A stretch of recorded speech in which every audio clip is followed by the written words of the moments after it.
நீ எழுதி வச்சுக்க. இன்னைக்கு எவனையாவது ஒருவனை தமிழ்நாட்டில் ஒரு அரசியல் தலைவனை பிரபாகரன் தீவிரவாதி, பிரபாகரன் பயங்கரவாதின்னு ஒருத்தனை சொல்லிடுறா பார்ப்போம். சொல்ல மாட்டான். எவரோ படத்தை எடுத்து வந்தான் இந்திக்காரன், ஆந்திராவிலேருந்து போய் ஹிந்தியிலேருந்து எடுத்து வந்தான். ஓடாதுன்னா ஓடாது. அது அப்போ அது எப்படி கருத்தே கிடையாது. எடுத்துகிட்டு பாப்பா, தேட்டர் இருக்குன்னுமா வேணாம்மா, அடுத்த படம் ஓடணுமா ஓட வேணாம்மா. இப்போ கூட கேட்டாங்க, அந்த பரந்தூர் விமானம் கட்ட முடியாது. உன்னை கட்ட விடுறதுக்காக இவ்வளோ பெரிய படையை வச்சுக்கிட்டு நின்றுக்கிட்டு இருக்கோம். நாங்கள் அன்னைக்கு போர் நடத்தும் போது எங்ககிட்ட இவ்வளோ பெரிய வலிமை இல்லை, இவ்வளோ ஒரு வலிமை இல்லை. மொத்தமாக போரை நிறுத்த போராட்டம் நடக்கும் 300 பேர். அதில் நான், எங்கள் ஐயா, இந்த மாதிரி நாங்களே ஒரு 100 பேர் இருப்போம்.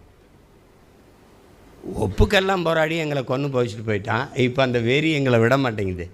அதனால் தலைவர் நமக்கு கற்பித்தது